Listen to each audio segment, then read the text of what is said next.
പിതാവിൻ്റെയും പുത്രൻ്റെയും പരിശുദ്ധാത്മാവിൻ്റെയും നാമത്തിൽ ആമേൻ. എൻ്റെ പ്രിയപ്പെട്ട സഹോദരങ്ങളെ, നല്ല പ്രഭാതത്തെയും നല്ല ദിവസത്തെയും ഓർത്ത് നല്ല ദൈവത്തിന് നമുക്ക് നന്ദി പറഞ്ഞ് ജീവിക്കാം.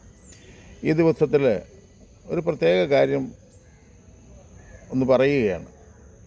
ഇപ്പോൾ നോയമ്പ് കാലമാണ്. മിക്കവാറും പ്രായമായവരൊക്കെ എല്ലാ ദിവസവും കുരിശിൻ്റെ വഴി ചെല്ലാറുണ്ട്. ദേവാലയത്തിലേക്ക് പോകുമ്പോഴും ദേവാലയത്തിലിരുന്നും ആരാധനയുടെ മുമ്പിലും ഒക്കെ ഇരുന്ന് പ്രാർത്ഥിക്കാറുണ്ട്. അപ്പം ഒരു കാര്യം ഒന്ന് ഓർമ്മപ്പെടുത്തുകയാണ്. കുരിശിൻ്റെ വഴി ഒരാൾ ഈ കഴിഞ്ഞ ദിവസം എന്നോട് പറഞ്ഞു, കുഞ്ഞൻ ചേട്ടാ, ആ ബസലിക്കായ്ക്ക് ചുറ്റും ഒന്ന് വീൽ ചെയർ ഓടിച്ചൊന്ന് കുരിശിൻ്റെ വഴിയല്ലാവും. അപ്പോൾ ഞാൻ പറഞ്ഞു, ബസലിക്കായുടെ ചുറ്റും ഓടാനൊക്കത്തില്ലല്ലോ, ഇപ്പുറത്തെ അരമനയും അത് കഴിഞ്ഞ് പിന്നെയും കുറേ കടകളും ഒക്കെ ഉണ്ടല്ലോ. അപ്പോൾ എന്നോട് പറഞ്ഞു, ആ മാർക്കറ്റിൽ നിന്ന് ഇറങ്ങുന്ന റോഡിൽ ആ തോടിൻ്റെ അറമ്പിൽ കൂടെ കയറി വന്നാൽ പള്ളിയുടെ സൈഡിൽ കൂടി ഇങ്ങനെ കറങ്ങി വരാം, ഒരു കുരിശിൻ്റെ വഴിയൊന്ന് ചെല്ലു കുഞ്ഞൻ ചേട്ടാ, ആരോടെങ്കിലുമൊക്കെ പറഞ്ഞ് അങ്ങനൊന്നും പറയാനൊക്കത്തില്ല. അപ്പം എനിക്കത് കൊള്ളാമെന്ന് തോന്നി. കാരണം ജെറിക്കോ കോട്ട തകർന്നത് കോട്ടയ്ക്ക് വലം വെച്ച് പ്രാർത്ഥിച്ചപ്പോഴാണ്. നമുക്കറിയാം, നമ്മൾ പഴയ നിയമത്തിൽ കാണുന്നുണ്ട്. അപ്പോൾ ഈ അന്ധകാരത്തിൻ്റെ ഒരു കേന്ദ്രമായിട്ട് നമ്മുടെ അരമന മാറിയിരിക്കുക. അവിടെ വന്നു കൂടുന്നതും അവിടെ എടുക്കുന്ന തീരുമാനങ്ങളും എല്ലാം ഈ കോലാഹലത്തിൻ്റെ, അനുസരണക്കേടിൻ്റെ, ദുരാത്മാവ് ബാധിച്ച ആ അരമനയ്ക്ക് ചുറ്റും എനിക്കത് കൊള്ളാമെന്ന് തോന്നി. ഞാനത് തുടങ്ങിക്കഴിഞ്ഞു. ഇന്ന് രണ്ടാമത്തെ ദിവസമാണ്. രാവിലെ 7 മണിക്കത്തുള്ള കപ്പൽവള്ളിയിലെ കുർബാന കാണാനാണ് പോകുന്നത്. ഒരു 6:30 ആകുമ്പോൾ MG റോഡിൽ നിന്ന് മെട്രോയിൽ നിന്ന് ഇറങ്ങിയാൽ വീൽ ചെയർ ഓടിച്ച് പോകുമ്പോൾ കൊന്ത എല്ലിക്കൊണ്ട് പോയി ചെന്ന് ആ ബസലിക്ക ഒന്ന് ചുറ്റിയിട്ട് കപ്പൽവള്ളിയിൽ പോയി കുർബാന കാണും. കണ്ടിട്ട് ഞാനിപ്പോൾ തിരിച്ചു വരിക. ഇതിപ്പോൾ ഞാൻ ചെയ്യുന്നൊരു വലിയ കാര്യം പറയാനാണ്, അങ്ങനെ ആരും ധരിക്കണ്ട. കാരണം ഈ അന്ധകാരത്തെ പൊട്ടിക്കാൻ വെളിച്ചം തെളിയിക്കുക എന്നുള്ളതാണ് ചെയ്യേണ്ടത്.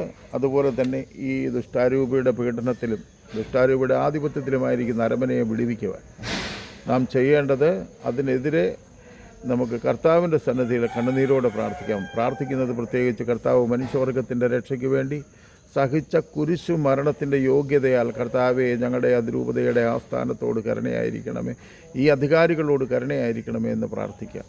ഞാനിത് പറയുന്നത് നിങ്ങളിൽ കഴിയുന്ന ആരെങ്കിലുമൊക്കെ എറണാകുളത്ത് വരുമ്പോൾ അത് അടുത്തൊരു 10-15 മിനിറ്റ് കൊണ്ട് നടന്ന് കുരിശിൻ്റെ വഴി ചൊല്ലി സമർപ്പിക്കാം. അങ്ങനെ സമർപ്പിച്ചാൽ നമുക്ക് ഈ നോയമ്പ് തീരുമ്പോൾ ഈ കാര്യങ്ങളെല്ലാം അവസാനിക്കാൻ വേണ്ടി ഞാൻ തുടങ്ങിക്കഴിഞ്ഞിരിക്കുന്നു. എല്ലാ ദിവസവും രാവിലെ 6:30 MG റോഡിൻ്റെ അവിടെ ചെന്നിറങ്ങിയിട്ട് നേരെ പോയി ഇങ്ങനെ പറ്റുന്ന ദിവസങ്ങളിലെല്ലാം ഞാൻ ഈ അരമനയ്ക്ക് ചുറ്റി ഇപ്പോൾ 2 ദിവസമായി ഇങ്ങനെ ചെന്ന് ചുറ്റി കുരിശിൻ്റെ വഴിയും ചൊല്ലി തിരിച്ചിങ്ങോട്ട് പോരുമ്പോൾ കരുണക്കൊന്തയും ചൊല്ലിക്കൊണ്ട് പോരും. ദൈവത്തിൻ്റെ കരുണ ഇറങ്ങാൻ വേണ്ടി നമുക്ക് പ്രാർത്ഥിക്കാം. എൻ്റെ പ്രിയപ്പെട്ട സഹോദരങ്ങളെ, നിങ്ങളാൽ കഴിയുന്നവരൊക്കെ എപ്പോൾ വരണമെന്നൊന്നും ഞാൻ പറയുന്നില്ല. നിങ്ങൾക്ക് വരാൻ സൗകര്യം കിട്ടുന്ന സമയത്ത് നമുക്ക് ആ അരമനയ്ക്ക് ചുറ്റും ആ ബസ്സിലേക്ക് ഉൾപ്പെടെ ഒന്ന് ചുറ്റി ഒരു കുരിശിൻ്റെ വഴി ചെല്ലുകയും ഒരു കരുണക്കൊന്ത ചെല്ലുകയൊക്കെ ചെയ്തിട്ട് ആരെയും കാണിക്കാനും കേണികേൽപ്പിക്കാനും ഒന്നുമല്ല. നാട്ടിൽ ഞാൻ വീൽ ചെയർ ഓടിച്ച് പോകുമ്പോൾ അവിടെ നിൽക്കുന്നവരൊക്കെ നോക്കും, ഇതാരാ ഈ മനുഷ്യൻ, ഒരു പരിചയമില്ലാതെ ഇതിലേ വരുന്നു. ഞാൻ അവരോട് ഒന്നും സംസാരിക്കില്ല. എൻ്റെ ഉള്ളിലെ പ്രാർത്ഥനയുമായിട്ട് ഞാൻ അതിന് വലം വെച്ചിട്ട് പോരുകയാണ്. കഴിയുന്നവരൊക്കെ അങ്ങനെ ചെയ്യുക. കൊടിയ തിന്മകളെ കെട്ടടക്കുവാൻ ഉപവാസവും പ്രാർത്ഥനയിലും അല്ലാതെ ഈ തിന്മകളെ അടങ്ങില്ല എന്ന് പറഞ്ഞ കർത്താവിൻ്റെ വലിയ സ്നേഹം. അതിനിപ്പം ഇവിടെ വരാൻ പറ്റുന്നില്ലെങ്കിൽ ഈ അരമനയും ഈ ദേവാലയത്തെയും ഒക്കെ മനസ്സിൽ കണ്ടുകൊണ്ട് നിങ്ങളായിരിക്കുന്ന സ്ഥലത്ത് കുരിശിൻ്റെ വഴി ചൊല്ലി കാഴ്ചവെക്കുക. ഈ നോയമ്പ് തീർന്നു വരുമ്പോൾ കർത്താവിൻ്റെ നാമത്തിൽ നമുക്ക് ഇതിനെ ജയിക്കാനായിട്ട് സാധിക്കട്ടെ. അതിനു വേണ്ടുന്ന നല്ല തീരുമാനമെടുക്കാൻ എല്ലാ പിതാക്കന്മാർക്കും സാധിക്കട്ടെ.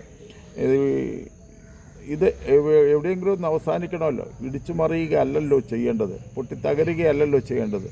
ഒന്നായി നിന്ന് പോകുവാൻ ദൈവത്തിൻ്റെ പരിശുദ്ധാത്മാവ് എല്ലാവരിലും ഇടപെടട്ടെ എന്ന് പ്രാർത്ഥിക്കുന്നു. എൻ്റെ പ്രിയപ്പെട്ട സഹോദരങ്ങളെ, നല്ലൊരു പ്രഭാതവും നല്ലൊരു ദിവസവും ആശംസിക്കുന്നു. ഈ ദിവസത്തിൻ്റെ എല്ലാ നന്മകളും നിങ്ങൾക്ക് ലഭിക്കട്ടെ എന്ന് പ്രാർത്ഥിക്കുന്നു. ഒന്ന് ഷെയർ ചെയ്ത് സഹായിക്കണം, ഒത്തിരി ആൾക്കാർ അറിയട്ടെ. മനസ്സിലൊന്ന് ഏറ്റെടുത്ത് പ്രാർത്ഥിക്കുവാൻ വേണ്ടി എല്ലാവരും പ്രാർത്ഥിക്കുന്നുണ്ട്. എങ്കിലും അതല്ല, ഈ നോയമ്പ് കാലത്ത് കൂടുതൽ തീക്ഷ്ണതയോടെ പ്രാർത്ഥിക്കുക ആഗ്രഹിക്കാം, അതിനുവേണ്ടി പ്രാർത്ഥിക്കാം. അതുപോലെ തന്നെ ലൈക്കും ഷെയറും ഒക്കെ ഇട്ടു. ആമേൻ.